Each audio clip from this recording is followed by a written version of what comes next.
अरे ऐसे कब तक खड़े रहोगे? कर लेकिन दूंगा सेट बोलते बोलते। ले ऐसे रख दो, ले हाँ, इसमें लगा दो लालू। ला।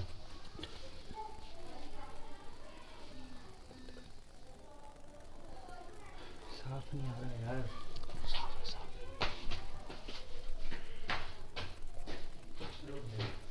ठीक है, उनको पूछना आवाज़ आ रही है। आवाज आ रही है? अर्पण जी, आवाज आ रही है?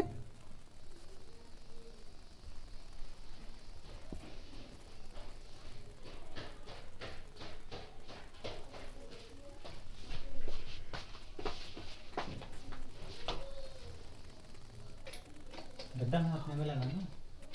रुक जाए बेटा जरा।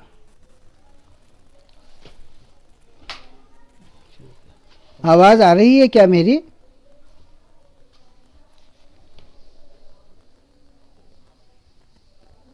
लालू मैं बोलूं क्या?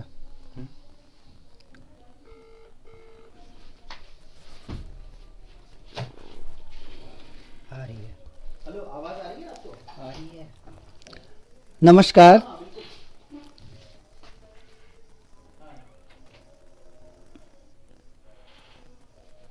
नहीं, मैं एक काम करता हूँ, पीछे शायद एक लाइट जल रही है, उसको ऑफ कर। अब देखिए, अब शायद ठीक होगा। इसके में ठीक नहीं है। अभी हो गया है, थोड़ा सा वो स्ट्रीमिंग में डिले होगा इसलिए। अच्छा,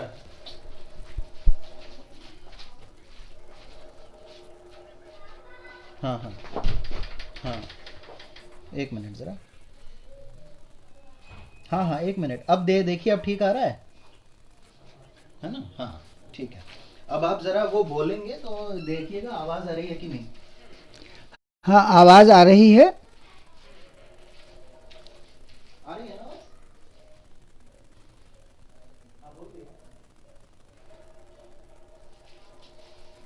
नमस्कार। आज नहीं, आवाज़ आ रही है कि नहीं पूछेंगे। आवाज आ अपने रही है कि नहीं पूछ लीजिए आप। आवाज आ रही है ना?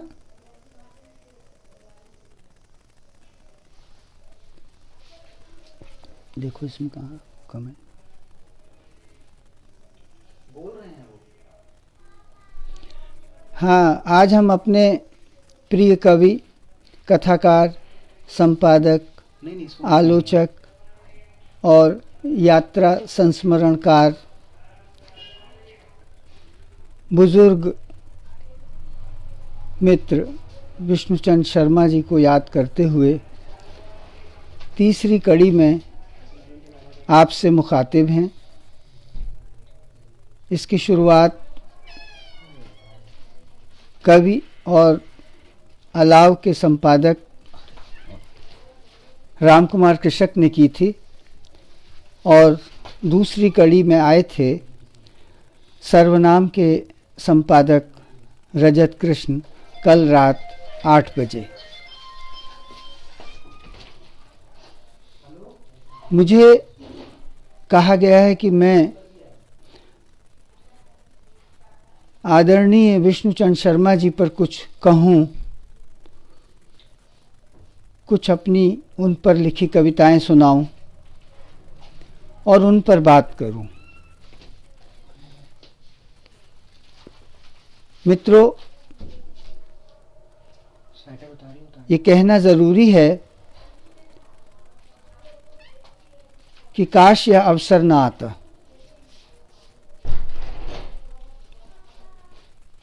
लंबा साथ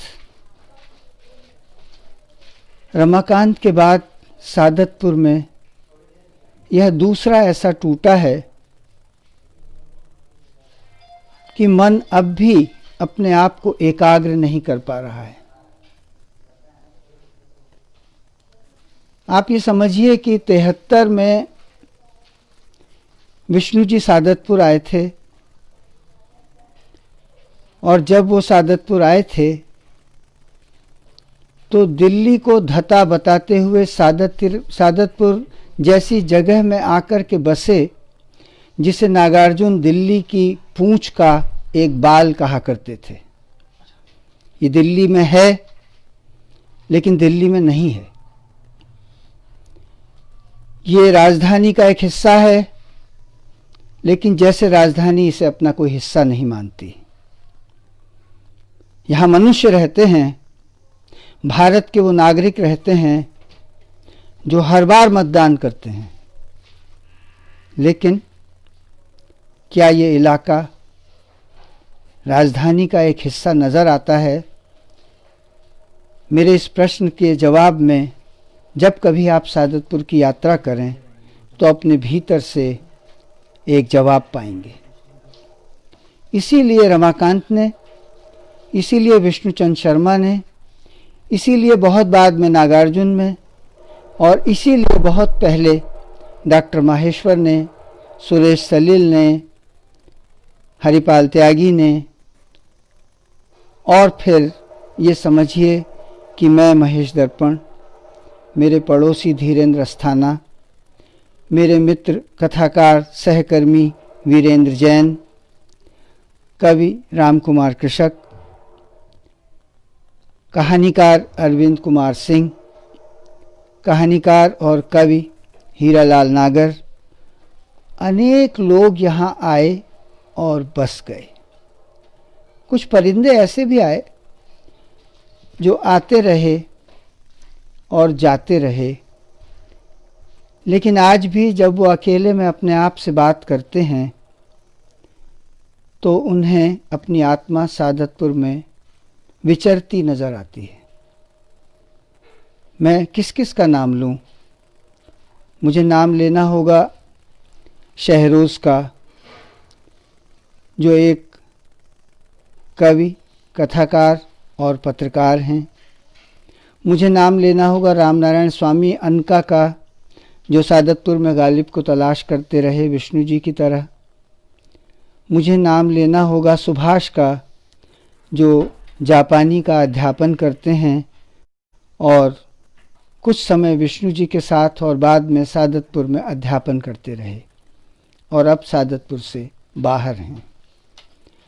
मुझे नाम लेना होगा करुणानिधान का, जो यहाँ आए, यहाँ किराए के मकान में रहे, लेकिन सादतपुर का हिस्सा ऐसे हो गए जैसे वो हमेशा के लिए सादतपुर के हैं।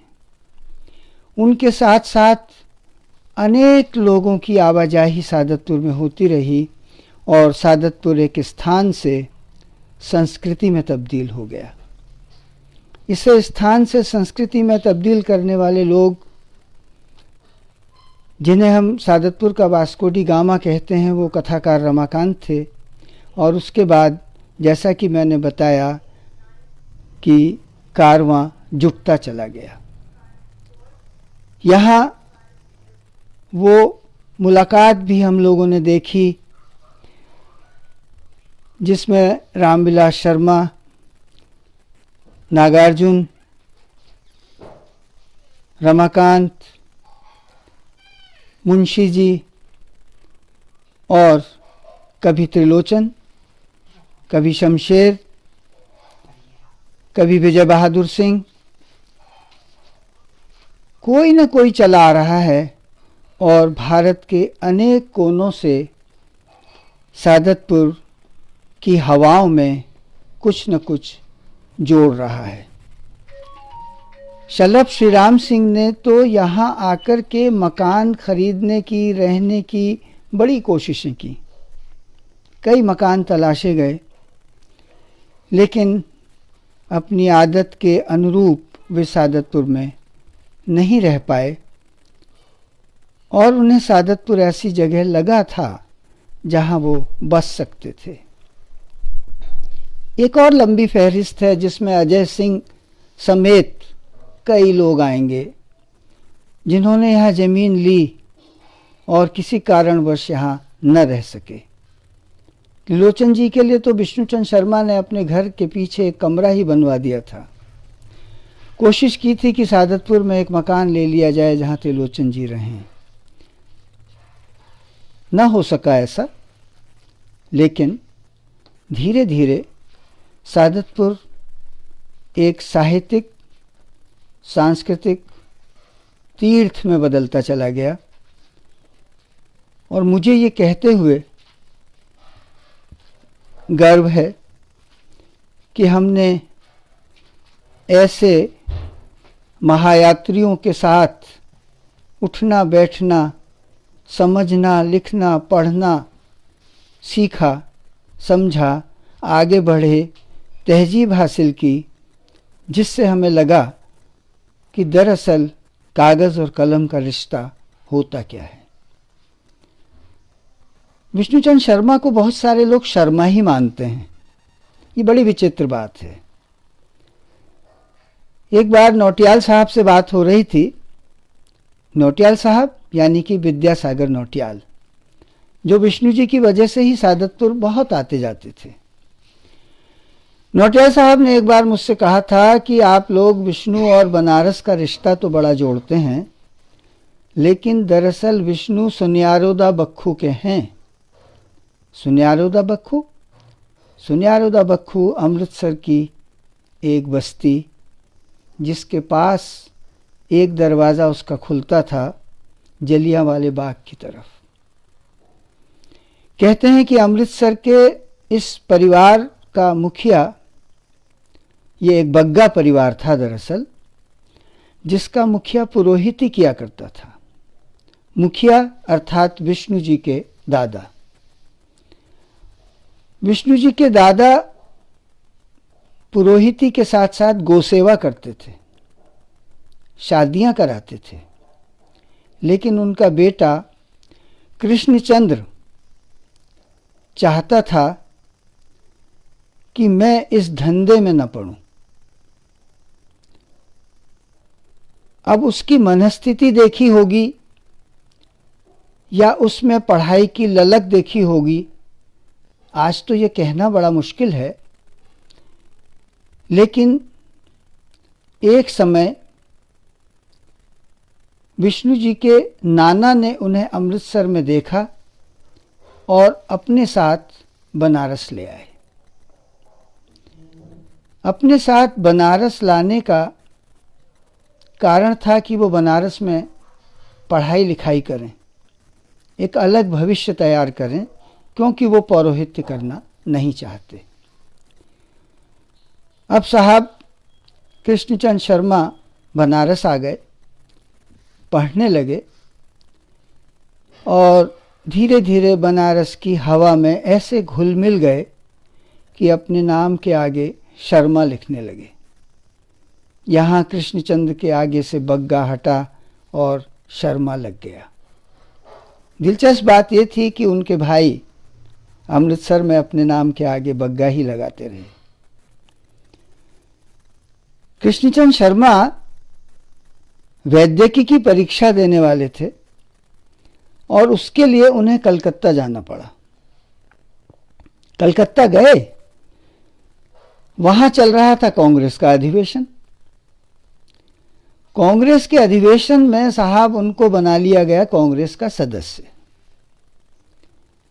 जीवन ने एक ऐसा मोड़ लिया कि कांग्रेस का सदस्य बनकर जब कृष्णचंद्र बनारस लौटे तो वहाँ एक तरफ आज़ादी का आंदोलन जोर पकड़ चुका था, दूसरी तरफ चल रहा था आर्य समाज का आंदोलन।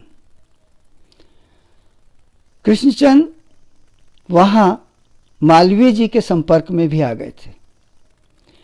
मालवीय जी के प्रभाव में एक तरफ आंदोलन से जुड़े, दूसरी तरफ आर्य समाज से जुड़े, और ऐसे जुड़े कि फिर उसके होकर रह गए।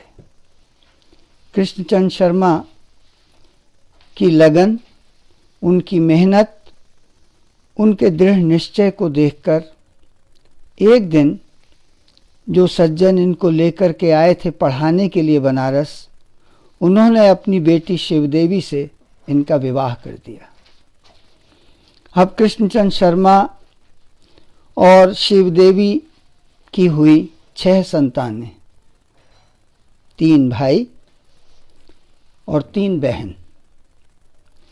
3 भाइयों में सबसे बड़े भाई थे मोतीचंद्र। मोतीचंद्र के बाद हुए विष्णुचंद्र, और विष्णुचंद्र शर्मा के बाद हुए मेरे नाम राशि महेश चंद्र शर्मा। विष्णुचंद्र, 1 तरह से अपने पिता, अपने नाना और मालवीय जी और बनारस की रंगो हवा, उसकी उपज थे विष्णु जी। इसलिए हम लोग विष्णु जी को बनारस का कहने लगे। और सच में बनारसी हैं विष्णु जी। हैं इसलिए मुंह से निकल रहा है कि थे कहने को मन नहीं है मित्रों। मिठाई की बात करिए तो मुंह में रस आने लगे, संगीत की बात करिए तो भीतर शहनाई बजने लगे, कला, स्थापत्य, शहरों के बनने और बिगड़ने, धार्मिक रूपांतरण और एक बड़े धर्म तीर्थ के रूप में फैलते हुए बनारस को करीब से देखने वाले विष्णु जी ने बनारस को ऐसे आत्मसात किया। कम लोग जानते हैं कि उन्होंने एक बार काशी की डायरी भी तैयार की थी। तब तो काशी था। काशी की डायरी तैयार की थी क्योंकि वो काशी में पैदा हुए थे, ये उनका हक था, वो काशी को जानते थे और ये काम उन्हें कुछ जिम्मेदार लोगों ने सौंपा था। मित्रों, 1 अप्रैल 1933 को विष्णुचंद्र शर्मा का जन्म काशी में हुआ था। उसके बाद पढ़ते, लिखते, संघर्ष करते और अपना एक स्वतंत्र व्यक्तित्व बनाते हुए विष्णुचंद्र शर्मा ने बचपन से ही विद्रोही प्रवृत्ति को अपना लिया था। विद्रोही कैसे विद्रोही? पुरातन संस्कारों के प्रति विद्रोह, मान्यताओं के प्रति विद्रोह, जड़ मान्यताओं के प्रति विद्रोह। वो तब राहुल जी को जानते हो या न जानते हो, राहुल जी की हवा शायद उन्हें लग चुकी थी। और मित्रों, मैं आपको बता दूं कि एक बार जबरन उनका सिर मूर्ति के आगे झुकाने की कोशिश परिवार के एक भाई ने की। विष्णु जी ने कहा कि मैं अपनी इच्छा से सिर झुकाऊंगा तो झुकाऊंगा, दूसरों के दबाव में नहीं। ये विष्णु जी का परिवार के प्रति विद्रोह था। आप ये समझ लीजिए कि ये विद्रोह अंत तक बरकरार रहा। मैंने देखा, रोज मैं उनसे बातें करता था। कुछ वर्षों से मुझे उनकी संगत का कुछ अधिक अवसर मिला। यूं तो मैं उनको 45 साल से जानता हूं और मैंने उनकी चीज़ों को पढ़ा भी, समय समय पर उन पर लिखा भी, अपनी अल्प बुद्धि के अनुसार जो मैं उन्हें समझ सका। लेकिन इधर कुछ वर्षों से मुझे उन्हें समझने का मौका इस तरह से भी मिला कि कैसे यह आदमी सांस लेता है, इसकी धमनियों में रक्त बहता कैसे है, ये हरदम सोचता कैसे रहता है, ये एक कमरे में बैठ कर के दुनिया को कैसे देखता है, ये अपनी कविताओं को आकार कैसे देता है, कैसे इसकी सोच स्थानीय से वैश्विक दोनों धरातलों पर एक साथ चलती है। मित्रों, मैं आपको बताऊं कि जब अमेरिका में चुनाव हो रहा था, यही चुनाव जिसमें ट्रंप को शिकस्त मिली है, मुझसे विष्णु जी ने पहली बार ही ये कह दिया था, उन लोगों के जो प्रचार के भाषण और डिबेट्स होती हैं उनको सुनकर, कि इस बार ट्रंप का जीतना मुश्किल है। अमेरिका विरोधी तो वो थे। अमेरिका का मतलब अमेरिका की गलत नीतियों के विरोधी, उसकी साम्राज्यवादी नीतियों के विरोधी। लेकिन उनके भीतर एक ऐसा कोमल दिल भी था जो एक चिड़िया के सामने पिघल जाए। मैं उनके बारे में पूरी रात इसी तरह से बोलता रह सकता हूं, लेकिन अपने आप को बहुत संभाल रहा हूं मित्रों, क्योंकि मुझे आपके सामने बोलना है।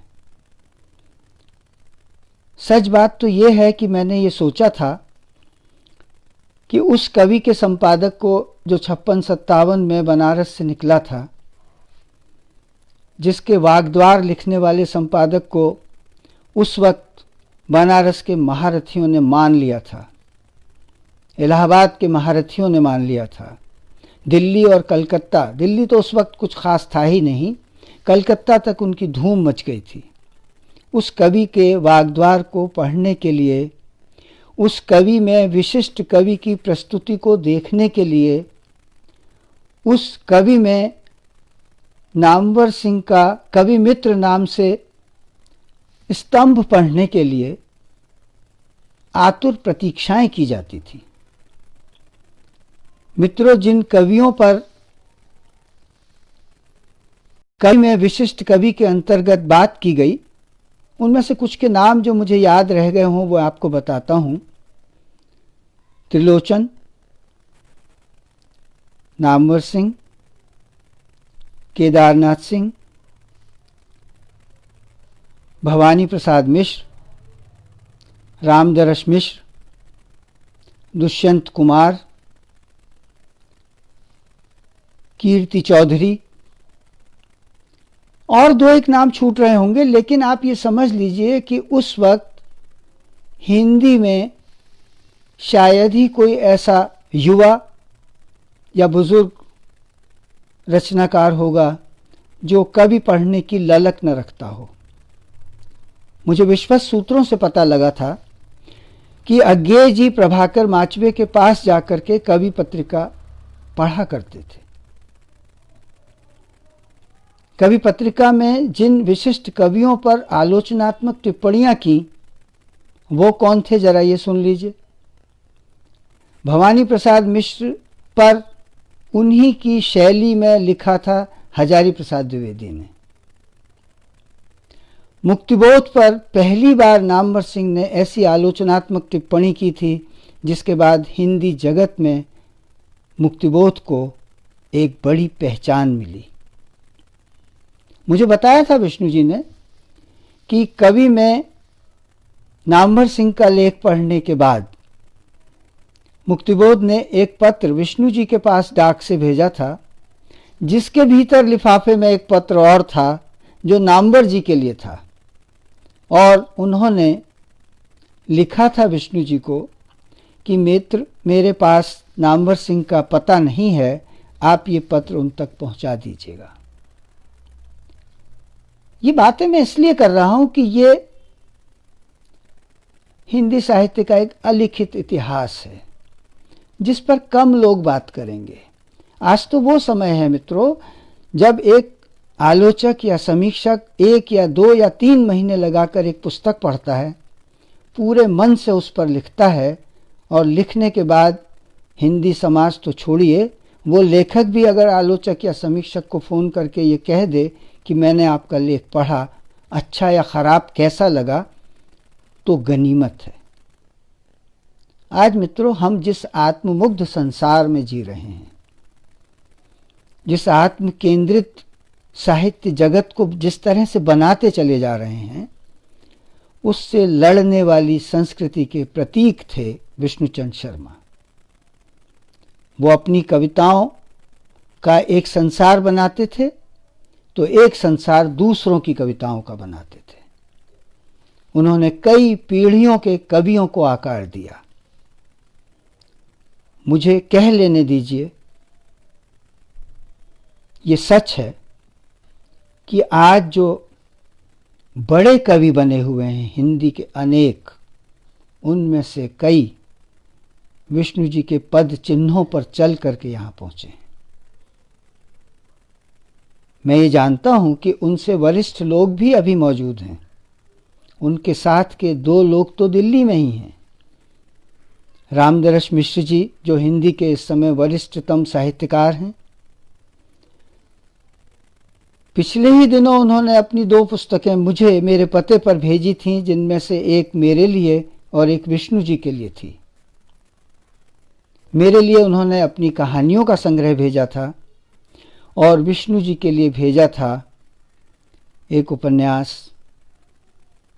जो उन्होंने अपने दिवंगत बेटे पर लिखा था। विष्णु जी उस उपन्यास को धीरे धीरे पढ़ते थे। उनकी आंखें दगा देने लगी थीं। पढ़ते पढ़ते पंक्तियां हिलने लगती तो वो कहते कि कोई मुझे पढ़ के सुना दे तो अच्छा रहेगा।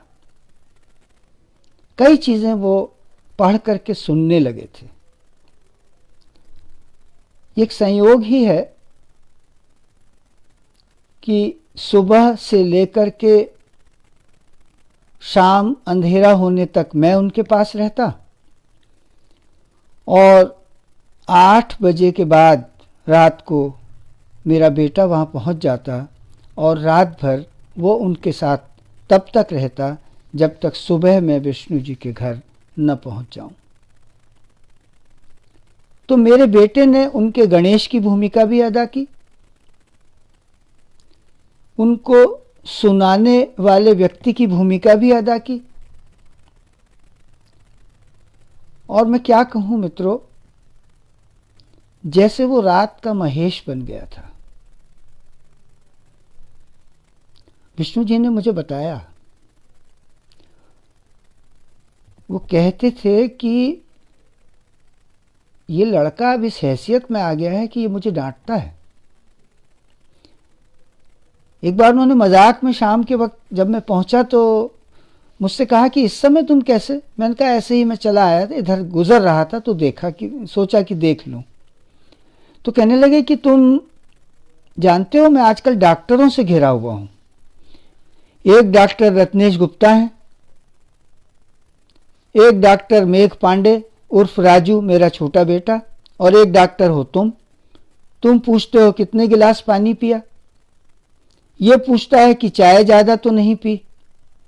डॉक्टर रत्नेश गुप्ता पूछते हैं कि दवाई ली कि नहीं ली और शुगर कितनी है।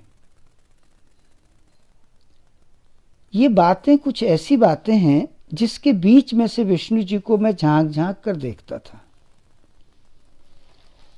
एक समय उन्होंने लंबा पत्नी के निधन के बाद अकेलेपन में काटा।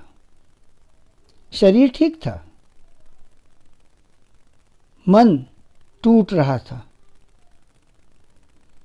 तब उन्होंने मीर को अपना दोस्त बनाया और दिल को मला करे है जैसा उपन्यास अपनी पत्नी पर लिखा। उस उपन्यास को उन्होंने इतना सधा हुआ, इतना मित कथन के साथ, इतनी क्रिस्प एडिटिंग के साथ लिखा कि मुझे याद आ रहा है मित्रों कि बहुत सख्त आलोचक हैं डॉक्टर आनंद प्रकाश। उन्होंने उस उपन्यास को पढ़ने के बाद टिप्पणी की थी कि इसकी एडिटिंग इतनी उम्दा है कि मन खुश हो जाता है। आनंद जी बहुत कम ऐसी भाषा में बात करते हैं। उनका जो मित्र समुदाय था विष्णु जी का, वो इतना फैला हुआ है कि अगर नाम ही गिनाना शुरू करूंगा तो रात भर वो नाम ही खत्म नहीं होंगे। लेकिन मैं कैसे भूल जाऊं उस कंचन कुमार को जो कलकत्ता जाता था तो महीने में 4 खत उनको लिखता था। जो बनारस आने को होता था तो फटाफट चिट्ठियां लिखता था और कहता था कि मैं आ रहा हूं, ये करना है, या फला अंक मेरी पत्रिका का निकलने वाला है और अपनी रचना तैयार रखो। मैं कैसे भूल जाऊं शमशेर बहादुर सिंह को उनके मित्र के रूप में, गो कि वो उनसे बड़े थे, लेकिन इलाहाबाद में जिस घर में शमशेर रहा करते थे, उसे घर कहना गलत होगा, एक कमरा, छोटा कमरा, वहां विष्णु जी उनके साथ रहे। जब तक मन बना उनके साथ रहे, और जब उन्हें लगा कि अब उन्हें यहां नहीं रहना चाहिए तो उसके ठीक सामने एक छोटी सी जगह 100 रुपये दे करके और रहने लगे। विष्णु जी बताते हैं कि बनारस जाने के बाद भी जब जब वो इलाहाबाद गए, शमशेर जी के यहाँ रुके, और जब वो बनारस से इलाहाबाद जाते थे तो जिस काम से जाते थे वो मैं बता दूं कि नर्मदेश्वर उनको बुलाया करते थे रेडियो में रिकॉर्डिंग के लिए, और 20 रुपये रिकॉर्डिंग के मिला करते थे। उस समय बनारस से इलाहाबाद 4 रुपया किराया था, तो 4 रुपये जाने के और 4 रुपये आने के। और इलाहाबाद की धरती पर उतरने के बाद सबसे पहले विष्णुचंद्र शर्मा को याद आती थी निराला की। निराला जो उनके लिए एक तरह से इलाहाबाद ही थे। दारागंज में जाकर के निराला जी के यहाँ सबसे पहले वो बड़ा जलेबा पेश करते थे, ताज़ा बना हुआ गरम, जो निराला जी की पसंद था। और निराला जी वो जलेबा लेने के बाद अक्सर पूछते थे कि तुम ठहरोगे कहाँ? तो विष्णु जी बताते थे शमशेर, यानी शमशेर जी के यहाँ। तो निराला जी के मुंह से निकलता था, अच्छा जस्ट फिट। जस्ट फिट उस दर्जी का नाम था जिसकी ऊपरी मंजिल पर शमशेर रहा करते थे। यानी निराला जी को शमशेर जी का पता स्मरण था। विष्णु जी जब निराला जी से मिलकर के शमशेर जी के पास जाते थे तो शमशेर जी कहते थे, भाई तुम तो वहां से आकर उनसे मिल लेते हो और मैं यहां रहकर भी वहां नहीं जा पाता।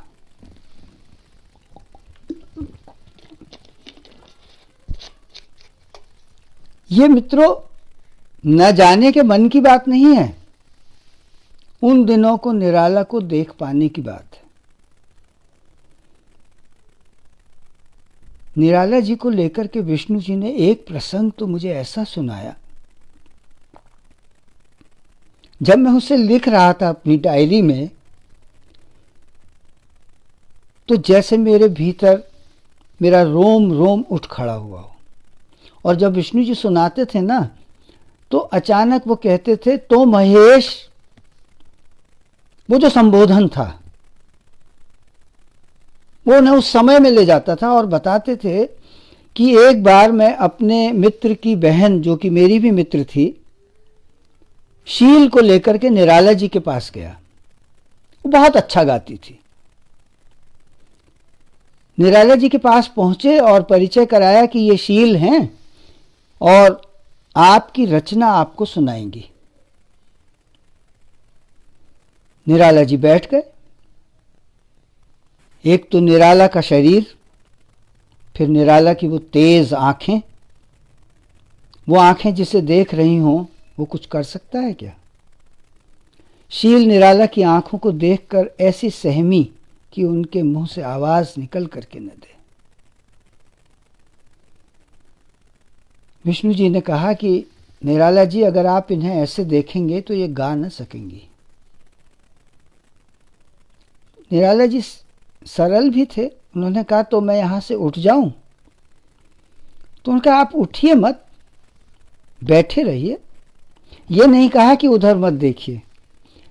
निराला जी ने उधर देखना बंद किया और फिर शील ने सुनाई उनकी 2 रचनाएं, एक के बाद एक।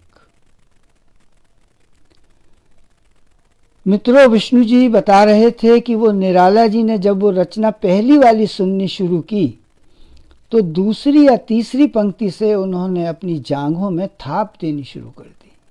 संगीत के तो बड़े अच्छे जानकार थे ही। जानकार क्या, वो तो बजाते भी थे।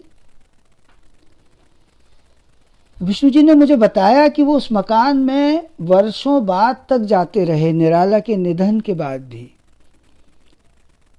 जहां उनका एक मित्र रहा करता था। एक वाद्य वो बजाता, दूसरा निराला। उस मित्र का बेटा विष्णु जी से मिला भी था और उससे जब विष्णु जी ने ये प्रसंग छेड़ा तो उसने कहा कि वो दोनों चीज़ें अब भी मेरे घर में रखी हुई हैं। ये जो स्मृतियां हैं, इनको बचा करके रखना, इनको सहेजना, इनकी साज संवार करना, वस्तुओं के रूप में नहीं, संस्कार के रूप में, बहुत बड़ी बात होती है मित्रों। और मुझे कहते हुए बड़ी लज्जा भी आती है कि हम जो विश्व गुरु बनने का दंभ भरते हैं, हमें सीखना चाहिए रूस से, जहाँ ये संस्कृति घर घर, गली गली, मोहल्ले, शहरों, नगरों और म्यूजियमों में पसरी पड़ी है, कि हम अपने देश की प्रतिभाओं का सम्मान कैसे करें। एक एक लेखक अगर 6 महीने भी किसी घर में रह करके कुछ लिखता पढ़ता रहा हो, तो उसकी पट्टिकाएं उनके घरों के बाहर लग जाती हैं। इसी दिल्ली में मित्रों, मैंने जैनेन्द्र कुमार का घर देखा, मैंने विष्णु प्रभाकर का घर देखा, मैंने आचार्य चतुर्सेन का घर देखा, मैंने हंसराज रहबर का घर देखा, मैंने देवेंद्र सत्यार्थी का घर देखा। कई बड़े लोग यहाँ आए गए और चले गए, लेकिन ये तो वो लोग थे जिनके अपने घर थे यहाँ। कुछ लोग यहाँ किराए के मकान में भी रहे, लेकिन ये न हो सका कि उसका कोई स्मृति स्थल कहीं बन जाए। बड़े बड़े नेताओं के लिए तो समाधि स्थल की खूब अच्छी व्यवस्था हमारी सरकार ने की हुई है। वो बड़ी जरूरी है ना, वो समाज को चलाते हैं। वो विचारक हों या न हों, वो सत्ता के प्रतीक हैं। प्रेमचंद का छोटा सा स्मारक लम्ही में बना। जिन दिनों कांति मोहन प्रेमचंद पर शोध कार्य कर रहे थे, विष्णु जी के ही बहाने में अपनी बात को आगे बढ़ा रहा हूं मित्रों, तो विष्णुचंद शर्मा कांति मोहन के साथ उनके गांव गए, प्रेमचंद के गांव। वहां देखा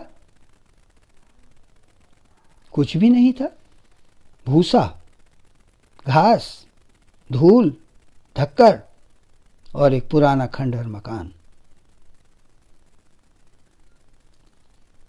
विष्णु जी ने कांति मोहन से कहा कि अगर तुम प्रेमचंद को समझना चाहते हो तो तुम्हें गांव में घूमना पड़ेगा। वो शोधकार बाद में किस दिशा में बदल गया, ये एक अलग बात है, लेकिन मैं विष्णु जी के डिसिप्लिन और काम को करने की अदा के बारे में आपको कुछ चीजें शेयर करना चाहता हूं कि वो जो काम करते थे तो फिर उसमें लग जाते थे। आप सोचिए कि संपूर्णानंद ने एक लेख लिखा, किस पर? नजरुल इस्लाम पर। तो साहब काजी नजरुल इस्लाम पर वो लेख संपूर्णानंद जी का पढ़कर विष्णु जी उस व्यक्ति के ऐसे मुरीद हो गए, बंगला सीखी। कभी आप उनकी डायरियों के बीच से गुजरेंगे भविष्य में, तो आप पाएंगे कि उन दिनों भगवान सिंह कलकत्ता में थे। वहां से उन्होंने पत्र लिखा विष्णु को कि तू क्या कर रहा है, कलकत्ता आ जा। 2-4 मित्रों अभी ऐसे हैं विष्णु जी के जीवित, जिनसे वो आप या तुम की भाषा में नहीं, तू की भाषा में बात करते थे परस्पर।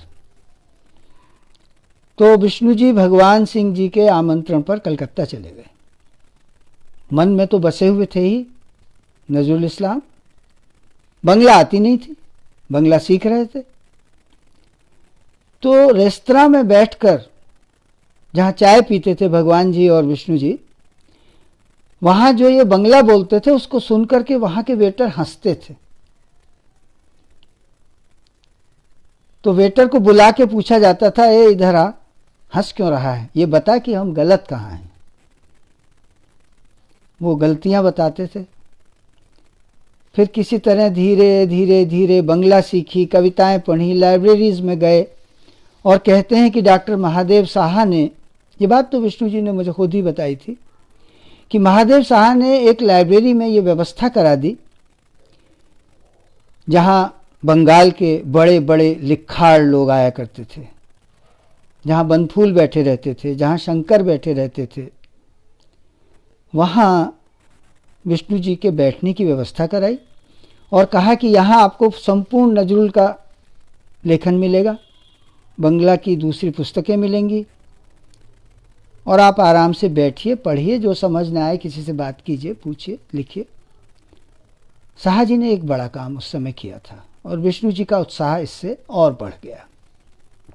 तो मित्रों, आप सब जानते हैं कि उसके बाद क्या हुआ। काजी नजरुल इस्लाम हिंदी में एक ऐसे परिचित कवि हो गए, बड़े कवि, जिनको पढ़ने की उस समय ललक पैदा हो गई हिंदी जगत में। और उसका कारण था कि अग्नि सेतु नाम से विष्णुचंद्र शर्मा ने उनकी जीवनी लिखी।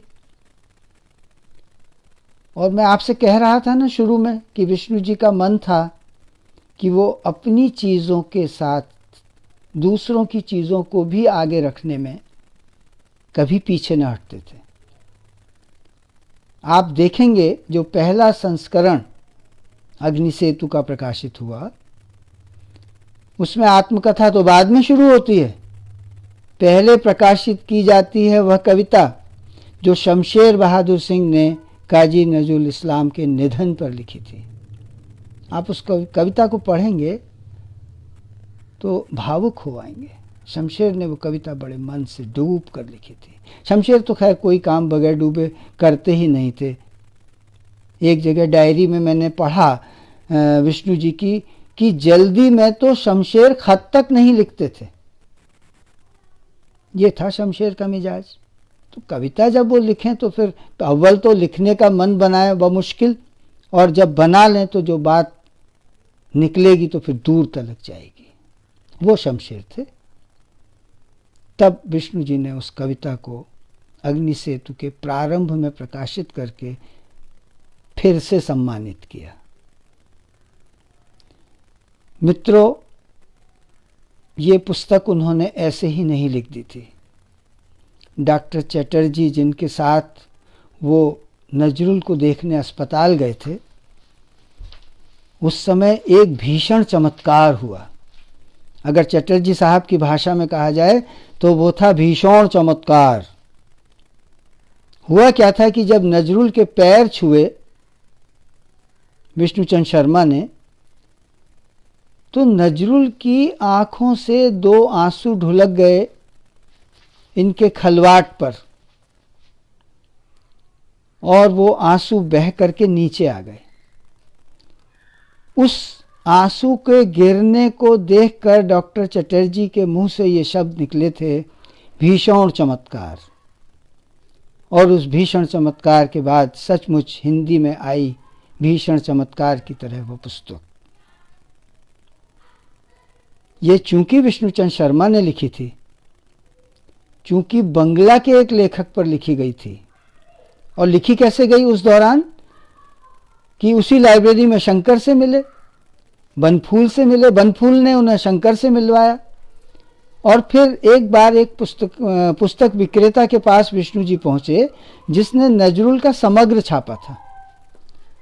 तो उससे जाकर के बोले कि मुझे आपकी ये पुस्तक चाहिए, कितने पैसे देने होंगे, मैं लेखक हूं।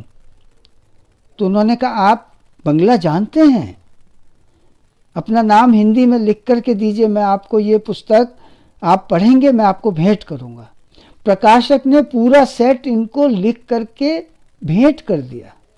ये है वहाँ की संस्कृति, ये हमें अभी सीखना है। अभी तो मित्रों हिंदी में वो समय है जब लेखक खुद प्रकाशक से अगर कहे कि मेरी कुछ पुस्तकें भेज दीजिए, तो उसको 10 बार या तो फ़ोन करना होगा या किसी को भेजना होगा। और रॉयल्टी वो तो एक सपना है। इस सपने को देखते देखते विष्णुचंद्र शर्मा इस धरती से विदा हो गए।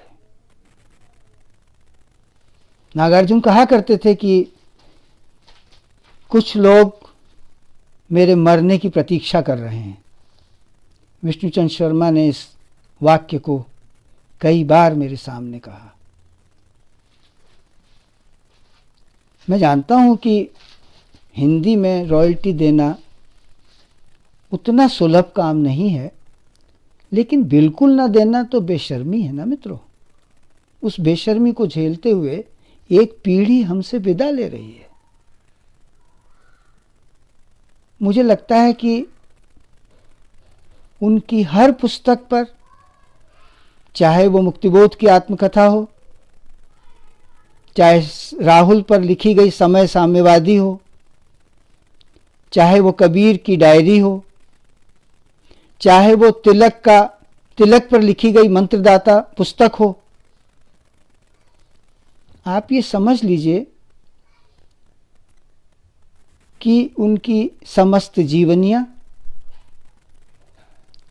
उनके द्वारा लिखी गई अनंत कविताएं जो 16-17 संग्रहों में आईं, और उनके द्वारा कर बोल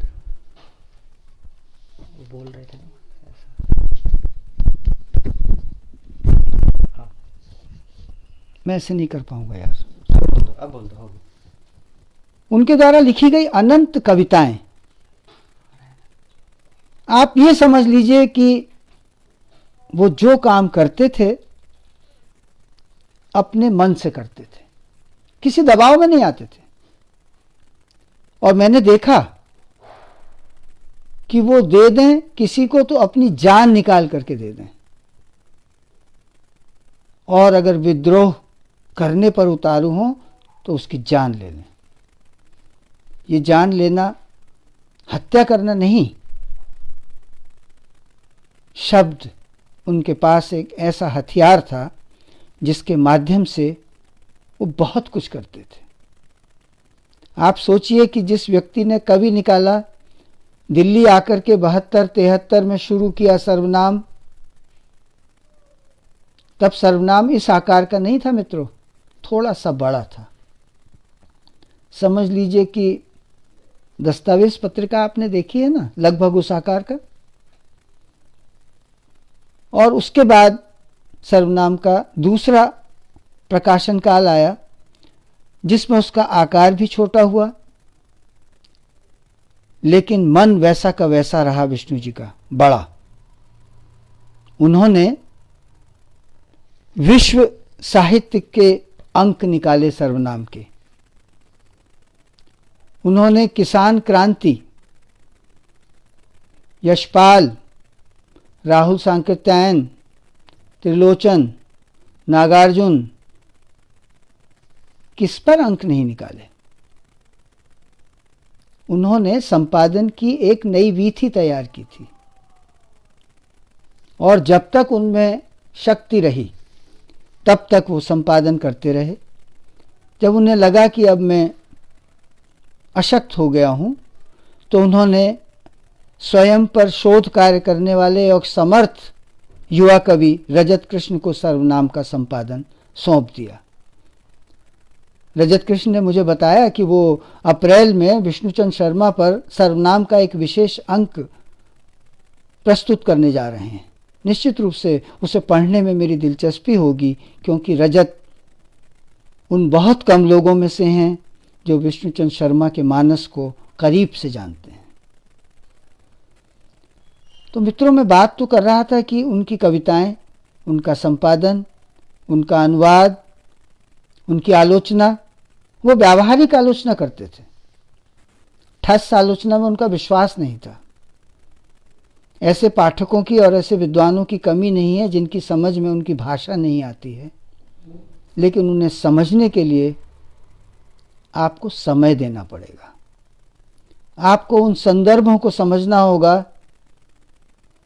विश्वजनीन संदर्भों को समझना होगा कि भारत के किसान पर बात करते हुए विष्णुचंद्र शर्मा आपको ले जाएंगे चीन के किसान के पास। जब वो भारत में चीन के राजदूत से आंख में आंख डालकर ये पूछ सकते थे कि आप मुझे ये बताइए कि वहाँ पर चीन में किसान की प्रति किसान इनकम का स्तर क्या है।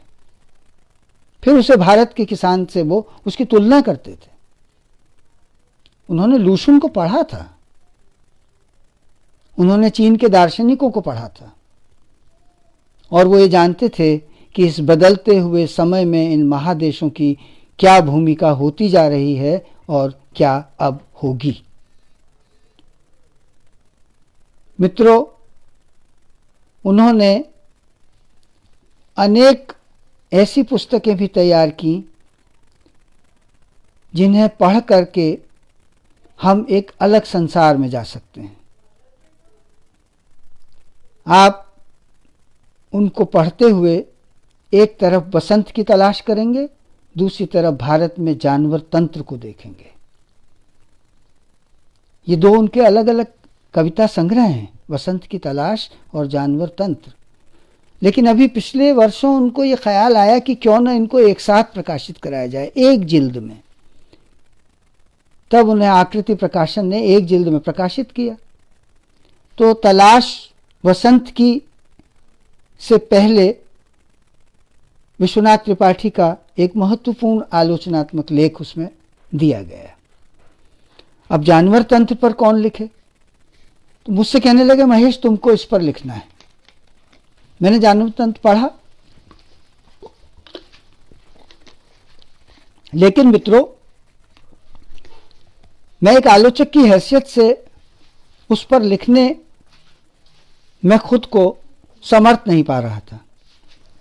मैंने उनसे कहा कि आपकी बहुत जिद है तो मैं लिखूंगा, लेकिन एक पाठक के नोट्स की तरह से लिखूंगा। कहने लगे, हाँ तुम लिखो। तो पाठक के नोट्स की तरह मैंने उस पर लिखा। युवाओं को प्रोत्साहित करने का उनका एक अजब अंदाज था। सर्वनाम में कई विदेशी कवियों के अनुवाद उन्होंने युवाओं से कराए। मुझे याद आ रहा है राजेंद्र प्रसाद सिंह का नाम, अमित प्रकाश का नाम, जो त्रिलोचन जी के बेटे हैं। इन्होंने कई अनुवाद सर्वनाम में किए और वो प्रकाशित हुए, और वो अच्छे अनुवाद हैं। और वही विष्णु जी थे जिन्होंने चंद्रबली सिंह द्वारा किया गया नाजिम हिकमत की कविताओं का अनुवाद हाथ के नाम से प्रकाशित किया था। ये एक पूरी संस्कृति है। इस पर कितना बोला जाए, कब तक बोला जाए, लेकिन मैं चाहता हूं कि विष्णु जी की दो कविताएं आपको सुनाऊं, और उसके बाद विष्णु जी पर जो कुछ कविताएं जो मुझे सुनाने के लिए कहा गया था वो सुनाऊंगा। विष्णु जी की पहली कविता है, यह जो 90 से 1 या 2 कम उम्र है। यह जो 90 से 1 या 2 कम उम्र है मेरी, इसमें कई चेहरे आते हैं। यह जो 90 से 1 या 2 कम उम्र है मेरी, इसमें कई चेहरे आते हैं, फिर खो जाते हैं। खोते चेहरे कभी चेहरों में रुक जाते हैं, कभी यादों में मेरा चेहरा पूछता है, गिरा था मैं लो बीपी से। गिरा था मैं लो बीपी से, तुम क्या सोच रहे थे? आखिर तुम फिर नहीं आए थे पिछले 19 सालों में। इतिहास सिर्फ सूर्य पिरामिड का सीढ़ियां रह गया था। इतिहास सिर्फ सूर्य पिरामिड का सीढ़ियां रह गया था। सीढ़ियां जहां चौड़ी थीं, वहां एक औरत मेरी तस्वीर खींचती थी। दूसरी औरत ऊंचाई पर अपनी। उम्र बताती थी सूर्य पिरामिड आज कहाँ है मेक्सिको में। उसके साथ में खो गया है एक सीढ़ी सा। उसके साथ मैं खो गया है एक सीढ़ी सा।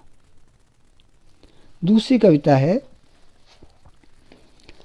अपनी खून की नली के रुके हुए तिनके को, अपनी खून की नली के रुके हुए तिनके को डॉक्टर ने बाहर फेंक दिया है। महेश दर्पण रुकी हुई कहानी है। पढ़ रहा है काजी नजरुल इस्लाम विश्वविद्यालय में। खून दौड़ रहा है नली में। महेश दर्पण की कहानी टेप कर रहा हूँ। नेहा नहीं जानती है उसकी बगिया के हरे पत्ते इतने चौड़े क्यों हो गए हैं। नेहा नहीं जानती है उसकी बगिया के हरे पत्ते इतने चौड़े क्यों हो गए हैं। कहानी पर कहानी घर पहाड़ में अभी अटकी है। कहानी घर पहाड़ में अभी अटकी है। मैं बीमार महेश दर्पण के बेड पर खड़ा हूँ। कहानी का एक पात्र अपना संवाद सुना रहा है। एक तिनका हवा में उड़ गया है। महेश मेरी हथेली पर अपना हाथ रख कर चुपचाप देख रहा है वक्त को। मैं वक्त की ज़मीन पर कहानी पर सोच रहा हूँ धीरे धीरे। विष्णु जी की इन कविताओं के बाद मैं कुछ कविताएं आपको सुनाऊंगा जो इधर विष्णु जी पर मैंने लिखी हैं। हमारे साथ तुम। दिया जलता रहा पूरे दिनों तक तुम्हारी तस्वीर के सामने। सोया भी वहीं पास ही मैं तुम्हारे। सोया भी वहीं पास ही मैं तुम्हारे रोज़ पहले की तरह। एक भी दिन तो नहीं हुई स्विच ऑन करने की आवाज़। एक भी दिन तो नहीं हुई स्विच ऑन करने की आवाज़। जब तुम धीमे से उठकर चल देते थे कई बार वॉशरूम की तरफ, फिर भी नींद जाने कहाँ चली गई थी। घड़ी घड़ी उठता रहा देखने कहीं तेल खत्म तो नहीं हो रहा। दिया भी देता रहा साथ, दोस्त की तरह करता रहा इंतज़ार। बगैर तेल भी देर तक दूर करता रहा अंधकार। जानते हो विचंश, जानते हो विचंश, लगा ही नहीं कभी कि तुम नहीं हो हमारे साथ। मुस्कुराता रहा कैप के साथ तुम्हारा चेहरा जो कभी लाया था मैं डलहौजी से बतौर यादगार। कितने खुश हुए थे न तुम, कितने खुश हुए थे न तुम तब उस रोज़ किसी बच्चे की मानिंद। अरे यह तो एकदम आई है सही, अरे यह तो एकदम आई है सही। पूछा था तुमने अलका भी लाई है अपने लिए कुछ। ये जो चिंताएं थीं ये विष्णु जी की अनंत चिंताएं थीं अपने अतिरिक्त। अपनी अदा में दूसरी कविता। उस रोज जब फूल सिरा कर आए थे अभिषेक, रत्नेश और मैं। उस रोज जब फूल सिरा कर आए थे अभिषेक, रत्नेश और मैं। यमुना में ठीक बीचों बीच नाव से जाकर लौटे थे घर रीते मन।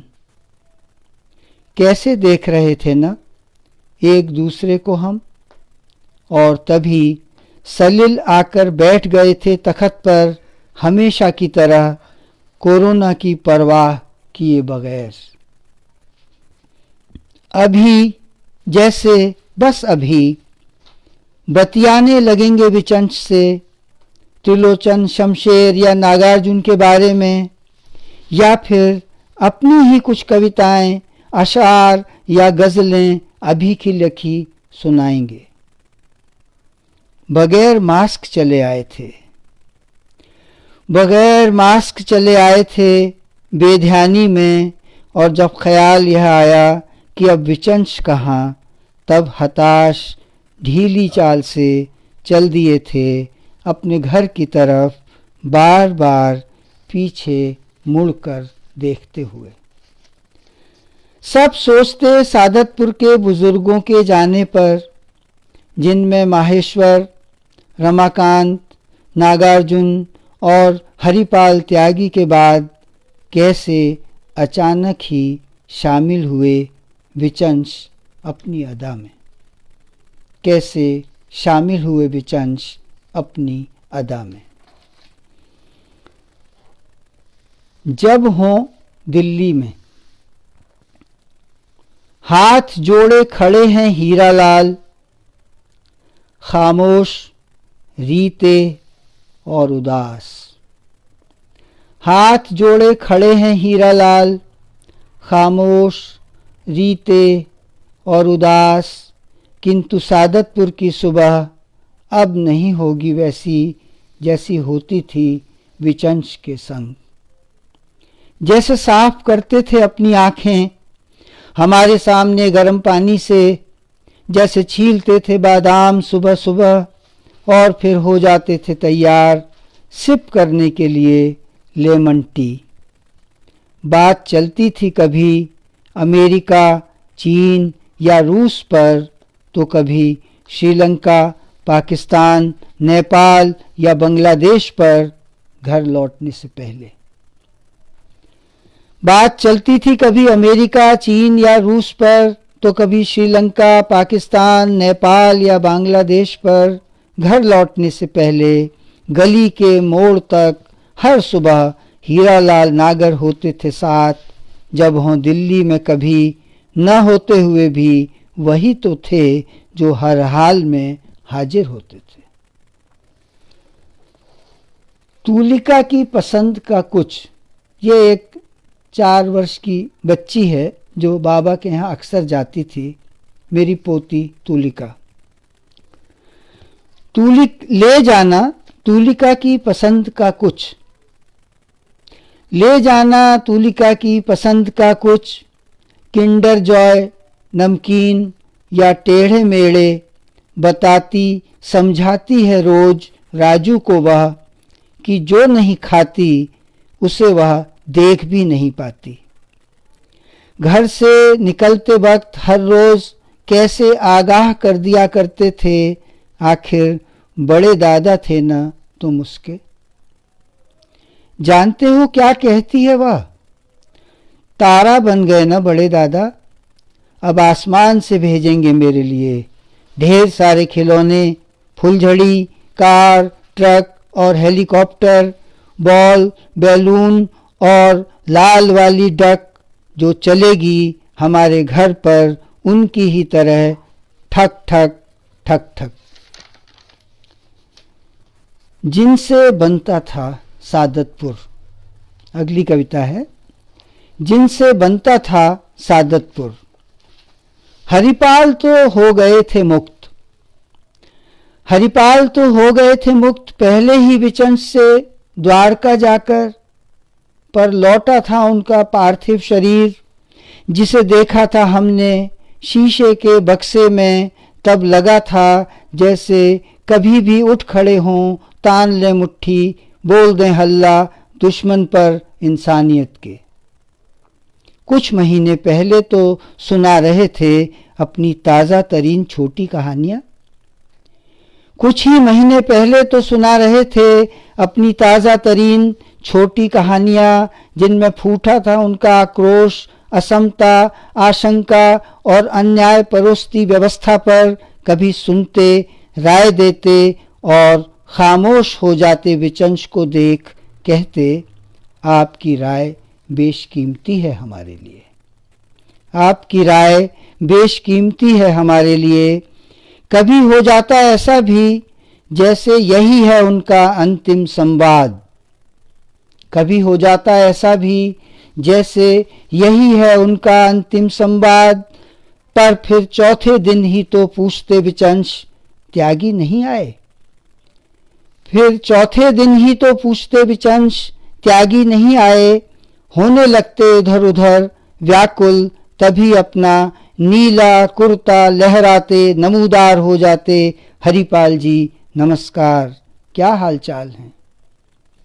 अब हालचाल पूछने वाला और बताने वाला तो फिर भी शायद मिल जाए कहीं, कौन देख पाएगा। अब हालचाल पूछने वाला और बताने वाला तो फिर भी शायद मिल जाए कहीं, पर वह लड़ती चोंच और मिलना गले कौन देख पाएगा। उठता हुआ हाथ समय समय पर असहमति में, जिससे बनता था यह इलाका दरअसल सादतपुर। वाह, अगली कविता है वह। नहीं मैं तो नहीं समझ सकता, नहीं मैं तो नहीं समझ सकता उसकी मनस्थिति अब, जो रात में किसी भी वक्त उठ बैठता था विचंश के साथ जरा सी आहट पर भी, और बताता था उन्हें कि अभी नहीं हुई है सुबह, ले लें एक नींद और। खराब हुए कपड़े, लिथड़ा हुआ मुंह और जूठे बर्तन भी जतन से करता साफ, कैसे सहेजता था वह विचंश का तमाम कारोबार रात की पाली में मुझसे भी बेहतर। नहीं मैं तो नहीं झांक सकता अभी कम से कम, नहीं मैं तो नहीं झांक सकता अभी कम से कम उसके भीतर इस वक्त जाने क्या कुछ घुमड़ रहा होगा विचंश को लेकर, जिनका वह था हाथ पैर आँख और क्या कुछ नहीं वक्त पड़ने पर। अंतिम दिवस भी उसी ने तो की थी एम्बुलेंस यात्रा विचंश के संग, जो कर रही थी उन्हें अपनी धरती से दूर, और लौट आया था वह अस्पताल से अकेला अपने आंसुओं के साथ निःशब्द। क्या पता मेरी ही तरह कई रोज वह भी यह न समझ पाए कि क्या करे कहाँ जाए। क्या पता मेरी ही तरह कई रोज वह भी यह न समझ पाए कि क्या करे कहाँ जाए, खासकर शाम के वक्त अपनी ट्यूशन खत्म कर क्या कहे तुलिका से, जबकि वह कहे कि चलो बड़े दादा के घर चलें। अंतिम आइसक्रीम। फ्रीजर में रखी रह गई वह अंतिम आइसक्रीम, जो राजू खिलाता यदि लौट आते आप उस रोज अस्पताल से। फ्रीजर में रखी रह गई वह अंतिम आइसक्रीम, जो राजू खिलाता यदि लौट आते आप उस रोज अस्पताल से। 14 रोज बाद दिखी अचानक डिफ्रीज का बटन दबाने के काफ़ी देर बाद, बर्फ के पहाड़ के नीचे से झांकती वह अंतिम आइसक्रीम। मैंने देखा वह पूछ रही है निकाला क्यों नहीं मुझे कारा से इतने दिन। मैंने देखा वह पूछ रही है निकाला क्यों नहीं मुझे कारा से इतने दिन, जबकि हर रोज रात का खाने के तुरंत बाद ही तो खोल लेता था इसका द्वार भरपूर उत्साह राजू। जानता जो था वह, डायबिटीज के बावजूद बहुत प्रिय थी ना आपको आइसक्रीम। हर रात नाइट कैप की तरह आनंदित होते हुए स्वाद लेते थे उसका, और पहुंच जाते थे बहुत पीछे जब पुष्पा जी अपने गोदरेज में जमाया करती थी घरू आइसक्रीम, और झगड़ा हो जाता था बाबा नागार्जुन से इस बात पर कि नहीं मिलेगी एक व्यक्ति को एक से अधिक, नहीं मिलेगी एक व्यक्ति को एक से अधिक। कहते थे ना आप कालू को जरूर दे दिया करो कुछ न कुछ, राजू का दोस्त है वह। कहते थे ना आप कालू को जरूर दे दिया करो कुछ, कालू को जरूर दे दिया करो कुछ न कुछ। राजू का दोस्त है वह, बैठ जाता है सीढ़ी पर दुम हिलाता, रोज सुबह शाम, फटकने नहीं देता किसी को। पास दरवाजे के भी पर पहचान जाता है चेहरे मित्रों के जाने किस तरह।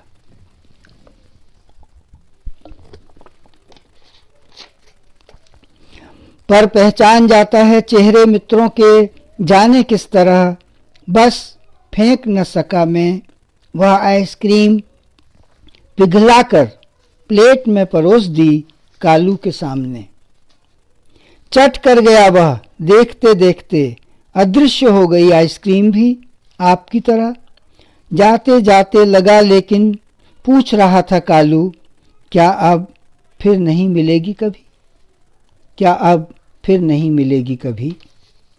देख रहा था झांक कर भीतर की तरफ, जहां खाली पड़ा था वह तख्त, जहां पर बैठे या लेटे रहते थे आप।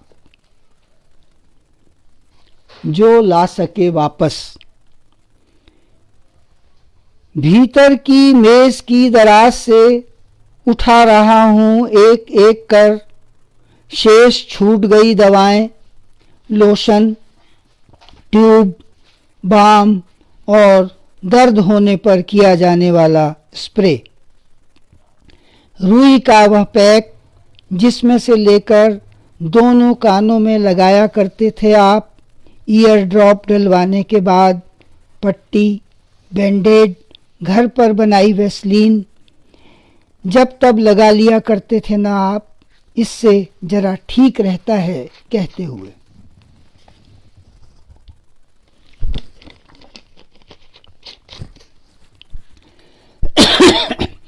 यह रही वह टैबलेट जिसे रत्नेश जी ने वोमिटिंग के वक्त देने को कहा था, और यह जो शरीर के दर्द के लिए थी। जुकाम तो खैर आंव की तरह शाश्वत था ही आपका,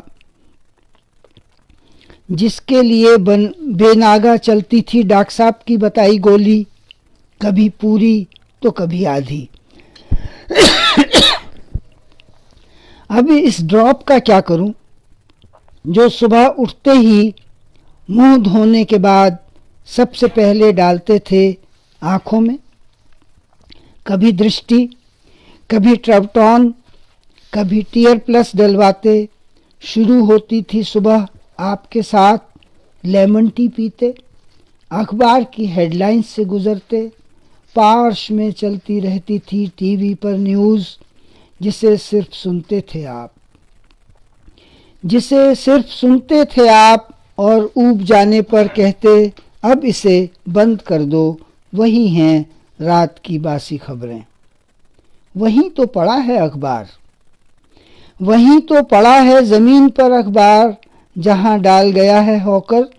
बंद पड़ा है टीवी आपके चले जाने के बाद विचंश, और मैं फ्रिज के डोर पर देख रहा हूँ होठों पर उभर आने वाले छालों पर लगाने वाली दवा के साथ उदास पड़ा वह इंसुलिन इंजेक्शन, जिसे बमुश्किल छुड़ाया था डॉक्टर रत्नेश ने। और फिर आपकी सहचरी बनी थी ग्लासीफेज टैबलेट। मैंने देखा फ्रिज बंद करते करते ही हिल डुल रही है डाइजीन की शीशी। मुझे भी निकालो बाहर उस गुलाब जल के साथ जिसे लाए थे तुम लखनऊ से बाबा के लिए। इसे तो बस वह देखते ही थे कभी कभी, लेकिन मुझसे तो थी उनकी पक्की दोस्ती। देख रहा हूँ दवाओं के इस अंबार में सभी कुछ तो है, जो आता रहता था वक्त ज़रूरत काम। आँव की वह कारगर दवा भी, जिसकी महज 5 बूंदें हर रोज़ पानी के साथ लिया करते थे आप। बस नहीं है तो वह दवा या चमत्कारी बूटी जो ला सके इन सब के बीच आपको वापस, इन सब के बीच आपको वापस। अगली कविता है चीज़ें जगह पर। कहते थे चीजें जगह पर रहनी चाहिए। यहाँ तक कि चार्जर का तार भी लटका रहे, यह ठीक नहीं।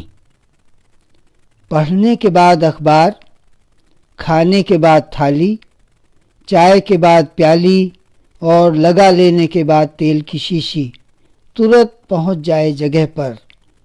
फिर यह यूरिलाइज़र की शीशी क्यों पड़ी है आज चूरन की गोलियों और आपकी प्रतीक्षा करती लेमन जूस के साथ? लेमन जूस जो याद आती थी मुंह सूखते ही हर बार, और यूरिलाइज़र पानी में मिला पीने के बाद कैसे हो जाते थे आप निश्चिंत। अब जब आना हो तब आए, न आए पेशाब, मुझे क्या रहने दूं उन्हें एक साथ? एक दूसरे को देखती तो रहेंगी, जैसे अपने अकेलेपन में डूबे देखा करते थे आप, आंखें बंद कर अपना अतीत, वह जिसमें हुआ करती थीं बीते वक्त की जाने कितनी ही बातें अपनी भीगी यादों के साथ। आप नहीं तो क्या कह रही हैं अब यह दीवारें, आप नहीं तो क्या कह रही हैं अब यह दीवारें। व्यवस्थित रहने दो हर एक चीज़ आसपास हमारे, ज़रूरत पड़ने पर जिससे खोजी जा सकती हैं आसानी से। क्या वे नहीं जानती कि ज़रूरत महसूस करने वाला ही हो चुका है अदृश्य अपनी जगह से। तुम्हारे साथ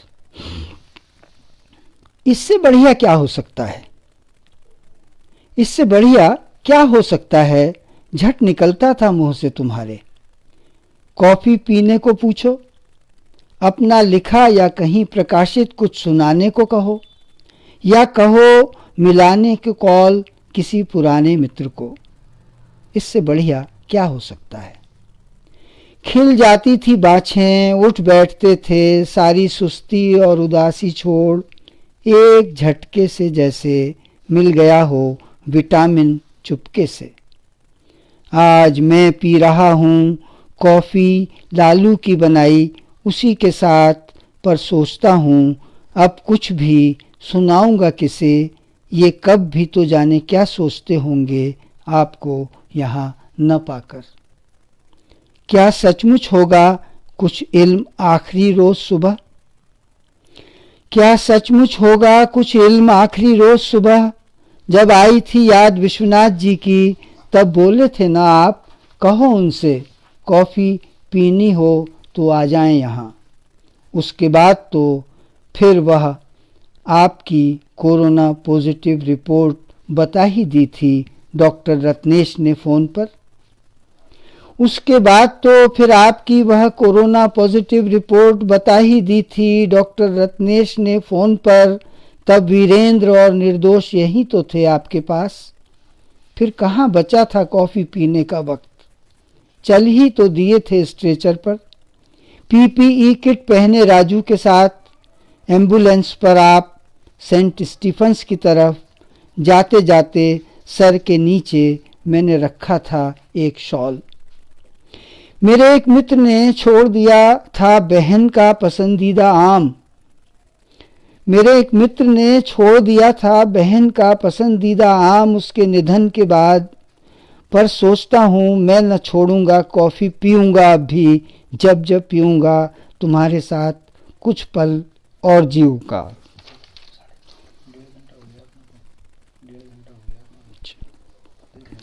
मित्रों, कविताएं अनंत हैं, विष्णु जी की भी और मेरे पास उनकी स्मृतियां भी। बात होती रह सकती है, और ये मेरा दावा नहीं कि मैं ही हूँ जिसके पास होंगी विष्णु जी की स्मृतियां।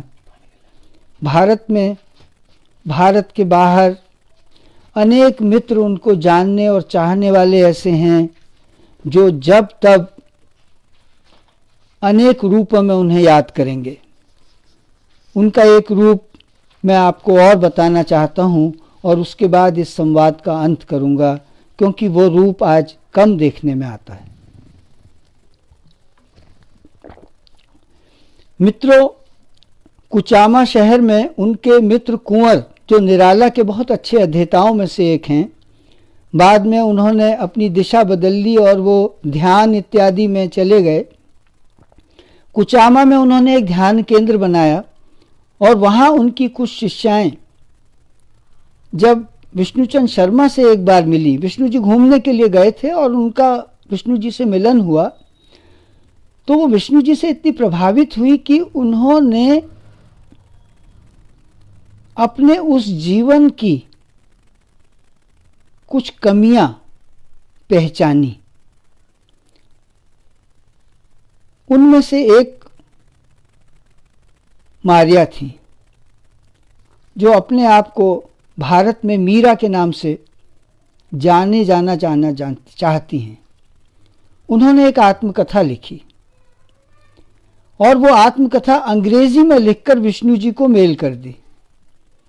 विष्णु जी ने कहा, महेश, इसको इतनी लंबी ये कैसे मैं इसे स्क्रीन पर पढ़ूंगा, इसका मुझे प्रिंट चाहिए। मैंने उनको उसका प्रिंट निकलवा कर कहीं से दिया, या मेरे बेटे ने शायद। उन्होंने उसे पढ़ा और कहा कि ये मेरे विचारों से मेल न खाती हुई है, लेकिन उसने भारत को जानने की कोशिश की है, जगह जगह भारत को पहचानने की कोशिश की है। एक विदेशी लड़की ने, लड़की भी नहीं कहना चाहिए, 40 के आसपास की ऊपर की होंगी, वो भारत आ चुकी हैं और विष्णु जी के घर में मैं उनसे मिला भी हूँ, उनके उस मित्र कुंवर से भी और उनके 2-3 शिष्यों से भी। उस बातचीत के दौरान मैंने देखा था कि कैसे निराला को लेकर के कुंवर और विष्णु जी के बीच बातचीत हुई। निराला को अपने विचार की दुनिया से बाहर कर चुके उस इंसान ने जब विष्णुचंद शर्मा को अपने सामने देखा तो फिर निराला उन्हें याद हुआ है और लंबी बातचीत निराला पर उनकी हुई, करीब 1 घंटा। उसी दौरान मारिया ने उनसे कहा था कि मैं वो आत्मकथा लिख रही हूँ। जब वो आई तो विष्णु जी ने कहा कि इसको हिंदी में छपना चाहिए। अब वो बैठी हैं भारत से बाहर, कागज़ विष्णु जी के पास हैं, और उसका अनुवाद हिंदी में करे। तो हमारे एक पत्रकार मित्र संदीप जोशी को उन्होंने ये काम सौंपा और उन्होंने उसका अनुवाद किया। अनुवाद भी उन्होंने भुगतान करके अनुवाद कराया। हाँ, विष्णु जी का एक और काम बताना भूल गया। असल में इतने पहलू हैं ना कि किस किस पर बात की जाए। विष्णु जी ने एक समय पंचदन नद नाम से एक संस्था बनाने की सोची थी। पंचनद पंजाब से आए थे और वहाँ की मिट्टी की कुछ चीज़ें उनसे जुड़ी रही थी। तो पंचनद नाम की उस संस्था को तो वो बना नहीं पाए, तो यहाँ आकर के उन्होंने बनाया मित्र निधि नाम से एक ट्रस्ट। और मित्र निधि नाम से जब वो ट्रस्ट बनाया तो अब उसमें करें क्या क्या, तो कहने लगे साहित्य, कला और संस्कृति तो सब करते हैं, हम समाज के लिए भी सचमुच में कुछ करना चाहते हैं। तो उन्होंने डॉक्टर रत्नेश गुप्ता से कहा कि आप मुफ्त में जांच शिविर लगाएंगे और ये प्रचार तंत्र का हिस्सा नहीं होगा, सचमुच की जांच होनी चाहिए। रत्नेश गुप्ता के क्लिनिक में एक दिन तय किया गया और जांच शिविर लगाया गया। सैकड़ों लोगों ने वहां अपनी जांच कराई, मुफ्त में जांच की गई, उनको उनकी रिपोर्ट दी गई। डॉक्टर बाकायदा 2 वहां बैठे और वो उनको बताते थे कि आपकी रिपोर्ट में ये चीज़ें ठीक नहीं हैं और आपको ये चीज़ें दिखानी या समझनी चाहिए। इस तरीके के आयोजन तो करने ही थे। उन्हें अपने एक मित्र राजकमल चौधरी की याद आ गई और विष्णु जी ने कहा कि हम लोग बड़े बड़े तमाम पुरस्कार देते हैं और राजकमल चौधरी का तो कोई नाम ही नहीं लेता। रचनावली छपने के बाद क्या लेखक खत्म? नहीं, राजकमल चौधरी की कविताएं, उसका गद्य, उसकी कहानियां, उसके उपन्यास सब जीवित रहेंगे और हम ये चाहते हैं कि राजकमल चौधरी पर हर वर्ष एक आयोजन हो और उसकी स्मृति में एक बार एक कवि को पुरस्कृत किया जाए और एक बार एक कथाकार को पुरस्कृत किया जाए। तो मित्रों, पहला पुरस्कार कवि इब्बार रब्बी को दिल्ली के गांधी शांति प्रतिष्ठान में प्रदान किया गया और उसमें लगभग उनके सारे ही मित्र, विष्णु जी के, रब्बी जी के, राजकमल चौधरी को जानने पहचानने वाले और उनका बेटा भी, सब लोग शामिल हुए। बहुत अच्छी बातचीत हुई। रब्बी जी ने कविताएं सुनाई, रब्बी जी ने अपनी अदा में अपना वक्तव्य दिया। वो भी तो अपने वक्त के एक राजकमल चौधरी ही हैं। और उसके बाद ये तय किया गया कि 2 वर्ष में ये पुरस्कार एक रचनाकार को प्रदान किया जाएगा, यानी कि एक बार एक कवि को और एक बार एक कथाकार को। तो अगली बार कथाकार का चयन करना था। पहला चयन तो विष्णु जी ने स्वयं किया एक बार रब्बी का। दूसरा चयन करने के लिए कहने लगे कि भाई मैं चयन क्यों करूं, चयन दूसरे लोग करेंगे। अब तो एक निर्णायक मंडल बनाया जाए, कवि का चयन कौन करेगा, कहानीकार का चयन कौन करेगा। तो तय हुआ कि अगली बार कथाकार का चयन करने का काम डॉक्टर जानकी प्रसाद शर्मा, जो हिंदी और उर्दू के विद्वान और कवि भी हैं, अनुवादक भी हैं, बहुत काम उन्होंने किया है, उन्होंने पंकज बिष्ट के नाम का चयन किया और कथाकार पंकज बिष्ट को गांधी शांति प्रतिष्ठान में ही दूसरा राजकमल चौधरी सम्मान प्रदान किया गया। मित्रों, तीसरा राजकमल चौधरी सम्मान ऐसा होगा जिसमें खुद विष्णु जी शायद न हो, शायद क्या भौतिक रूप से नहीं ही होंगे, फिर भी वो हमारे बीच होंगे अपने विचारों के साथ। और इस बार एक कवि का चयन होगा जो अगले वर्ष ये समारोह दिल्ली में होगा, जिसका चयन करेंगे आलोचक आनंद प्रकाश। ये कुछ ऐसी बातें थी जो मेरे मन में जैसे जैसे आती गई, पता नहीं उनका कोई सिलसिला बना भी नहीं, मैं नहीं जानता, लेकिन ये बातें आपसे साझा कर मुझे लगा कि मैं एक तरह से अपने अन्यतम मित्र कहूँ, बड़ा भाई कहूँ, पिता कहूँ, संरक्षक कहूँ, मैं नहीं जानता कि मेरा और उनका रिश्ता क्या था। मैं जाता था तो मैं उनके पैर नहीं छूता था, विष्णु जी ने भी कभी किसी के पैर नहीं छुए। बहुत कम लोगों के पैर छुए होंगे जिनके प्रति उनके मन में कोई अतिरिक्त भाव पैदा हुआ होगा, जैसे काजी नजरुल इस्लाम। हमारे एक संपादक थे हिंदी के, जिनको पैर छुआने का बड़ा शौक था, और जब वो हमारे अखबार के संपादक बन करके आए, ये प्रसंग अनायास मुझे याद आ गया, इसलिए आपसे शेयर कर रहा हूँ। ठाकुर प्रसाद सिंह बनारस में बेहद बीमार थे। वो दिल्ली लाए गए शायद इलाज के लिए और उनको मदद की आवश्यकता थी। वो ठाकुर प्रसाद सिंह जिन्होंने एक ज़माने में साहित्यकारों की पीढ़ी तैयार की थी, वो ठाकुर प्रसाद सिंह जिनको वो संपादक मित्र भी जानते थे, विष्णु जी भी जानते थे। विष्णु जी को उन्होंने पत्र लिखा था ठाकुर प्रसाद सिंह ने, और वो पत्र विष्णु जी ने मुझसे कहा कि आप उस संपादक को देकर के आइए और कहिए कि इनके लिए कुछ किया जाना चाहिए, वो संपादक हैं, कुछ ना कुछ कर सकते हैं। मैं जब वहाँ गया तो उन्हें तो पैर छुआने की आदत थी, जो नौजवान पत्रकार जाए वो पहले पैर छुए। मैंने प्रणाम किया और मैंने कहा कि ये पत्र आपके लिए विष्णु जी ने दिया है। उन्होंने मेरे हाथ से पत्र लिया, मैं खड़ा रहा, उन्होंने पत्र खोला, उन्होंने पत्र पढ़ा और उनके मुंह से वाक्य निकला कि यह पत्र तो मेरे लिए नहीं है, पत्र विष्णुचंद शर्मा जी के लिए था, लेकिन उसमें जो वस्तु थी वो उनके सभी मित्रों के लिए थी। मैंने कहा कि मैं आपका संदेश विष्णु जी को दे दूंगा और मैं बाहर चला आया। मैं आपको ये बात इसलिए बता रहा हूं कि मैं पैर छूने का आदि विष्णु जी की ही तरह, सिर न झुकाने का आदि विष्णु जी की ही तरह इसलिए बना क्योंकि शायद मैं भी बचपन से जो कुछ बना महेश दर्पण, वो अपने दम पर बना। मैंने भी ठोकरें खाई, टक्करें खाई और मैंने देखा कि जीवन को आकार खुद कैसे दिया जा सकता है। इसलिए मुझे लगा कि शायद विष्णु जी वो आदमी हैं जिनके साथ मेरा उठना बैठना जीना मरना हो सकता है। इसलिए मेरे तार विष्णु जी से मिले। विष्णु जी का एक कुत्ता था शेरू। ये बातें तो बढ़ती चली जाएंगी मित्रों, लेकिन शेरू के बाद अब और कोई प्रसंग नहीं। विष्णु जी का एक कुत्ता था शेरू, जिसको हर जगह तो अपने साथ यात्राओं में ले जा नहीं सकते थे। वो बाहर गए थे और उन्होंने सिर्फ ये कहा था कि शेरू का ध्यान रखना। ये तब की बात है जब विष्णु जी पूरी तरह से स्वस्थ थे। अनायास क्या हुआ कि शेरू की तबीयत बहुत खराब हो गई। खाना तो उसको सुबह शाम जब भी देना होता था जाता ही था, खा भी लेता था, लेकिन उसको पता नहीं क्या हुआ कि वो कमज़ोर होता चला गया और एक दिन उसका निधन हो गया।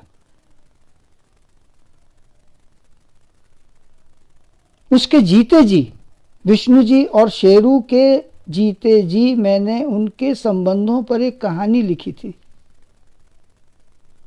मुझे याद आ रहा है कि वो कहानी कलकत्ता की पत्रिका में छपी थी जो भारतीय भाषा परिषद प्रकाशित करती है। उस पत्रिका का नाम अभी मेरे ज़हन में नहीं आ रहा है। तो वो कहानी पढ़कर विष्णु जी ने कहा था कि तुम शेरू और मुझे, बस इतना कहा उन्होंने, वाक्य पूरा नहीं किया था। मुझे याद है अच्छी तरह से। उसी शेरू का जब निधन हुआ तो मैंने विष्णु जी को फ़ोन किया और बताया कि ऐसा ऐसा है। तो उन्होंने कहा कि हमारे बगीचे में किसी जगह अच्छी तरह से उसे दफना दो, और एक गड्ढा खोदकर नमक डालकर शेरू का अंतिम संस्कार किया गया। और शेरू के बाद विष्णु जी को मैंने दिल्ली में सादतपुर में देखा। मैं आपको बता नहीं सकता कि वो विष्णुचंद्र शर्मा क्या था। आज भी अनायास एल्बम में एक तस्वीर मुझे दिख गई जो साहित्यकार सादतपुर के थे। वो बैठे हुए हैं एक कमरे में और उनके बीचों बीच शेरू बैठा हुआ है, खड़ा हुआ है एक प्लेट के पास जिसमें नाश्ता रखा था। ये वही शेरू है जब विष्णुचंद्र शर्मा पर फिल्म बनाने के लिए कुबेर दत्त सादतपुर आए थे और वो ये देखकर दंग रह गए थे कि वो कविताएं सुन रहा था। वो फिल्म की शूटिंग में जगह जगह विष्णु जी के साथ जाता था और निर्देशों का पालन करता था। वो उठता था और बैठ जाता था और पूरी फिल्म में वो मौजूद रहा। तो विष्णु जी का प्रकृति के साथ जो संबंध था, जीव जंतुओं के साथ जो संबंध था, फूलों के पेड़ों की पत्तियों, नए अंकुरित हो रहे पत्तों, खिलती हुई कलियों। एक बार हमारे बुजुर्ग ही कहूँगा, हमसे तो बड़े ही थे, जेएनयू में पढ़ा करते थे, गोरख पांडे सादतपुर आए। उन्होंने देखा कि विष्णु जी अपनी क्यारियों में लगे हुए हैं खुरपी लेकर के। जब करीब 1 घंटे के आसपास समय उनका क्यारी में ही बीत गया तो गोरख ने पूछा कि विष्णु जी, आपका मन यहाँ इन सब चीज़ों के बीच में लग जाता है। तो विष्णु जी ने कहा कि ये जो पौधा तुम देख रहे हो ना, इसमें परसों नई पत्तियां आनी शुरू हुई थी। कुछ दिन और इसे करीब से देखोगे तो इसका जो विस्तार है वो देख करके तुम इसके साथ अपना एक संबंध बना लोगे, फिर तुम्हें भी यहाँ ऐसे ही आनंद आने लगेगा। ऐसे थे विष्णुचंद्र शर्मा। वो जहाँ रहते थे वहाँ अपनी एक दुनिया खड़ी कर लेते थे। खाली हाथ एक झोला कंधे पर लटकाए निकल जाते थे विश्व की यात्रा पर। जेब में कुछ हो या न हो इसकी उन्होंने कभी परवाह नहीं की। उन्होंने कहानी, शब्द सागर, जनयुग, नागरी प्रचारणी सभा इत्यादि में जो नौकरियां की वो बहुत छोटे छोटे समय के लिए थी। नागरी प्रचारणी सभा से उनका एक खास संबंध ये था मित्रों कि उनके जो नाना थे उन्होंने ठाकुर शिव कुमार सिंह और श्याम सुंदर दास के साथ मिलकर नागरी प्रचारणी सभा की स्थापना की थी। ये वही नागरी प्रचारणी सभा है जहाँ से रामचंद्र शुक्ल का हिंदी साहित्य का इतिहास प्रकाशित हुआ था। सर्वाधिक रॉयल्टी पर श्याम सुंदर दास के विरोध के बावजूद इससे पता लगता है कि उनके नाना नागरी प्रचारणी सभा में क्या हैसियत रखते थे और बाद में सभा में उनकी स्थिति क्या हुई। ये एक अवान्तर प्रसंग है। इस पर बात कर जोड़कर मैं इस संवाद को दूसरा रूप देना नहीं चाहता। आज आप लोगों ने इतना समय दिया, इतनी देर तक विष्णु जी से संबंधित मेरी बातों को सुना, मेरी भावनाओं को सुना। अगर मैं सारी कविताएं सुनाता तो शायद रात के 12 बज जाते। इसलिए कि मैं भी दिल का मरीज़ हूँ और आप लोगों के समय की मैं कद्र करता हूँ। आखिर दुनिया में और भी हैं बहुत कुछ कहने वाले। आपका बहुत बहुत आभार। आभार इस जन सुलभ पुस्तकालय के संयोजक अर्पण कुमार का, जिन्होंने इस श्रृंखला को प्रारंभ किया है। मुझे उम्मीद है कि इसके बाद हम लोग विष्णु जी पर, उनकी रचनाओं पर तरीके से सोचेंगे और बात करेंगे। आने वाले समय में हम देखेंगे कि उनके साथ के मित्रों ने, उनके समकालीनों ने, उनके बाद की पीढ़ी के कवि, रचनाकारों, आलोचकों और संपादकों ने उन पर कैसे और क्या विचार किया है। जिन लोगों ने जनपथ का प्रमोद तिवारी द्वारा संपादित अंक विष्णुचंद्र शर्मा पर देखा है, अब वे सर्वनाम का रजत कृष्ण द्वारा संपादित अंक देखेंगे। और मित्रों, अभी कुछ अंक और आने की आहटें मुझे मिली हैं। मैं चाहता हूँ कि हम ऐसे ही अपने सृजन कर्मियों को याद करें, अपने प्रेरणा स्रोतों को श्रद्धांजलि दें और सिर्फ आंसू न बहाएं बल्कि उनकी रचनाओं पर कुछ ठोस बातचीत भी करें।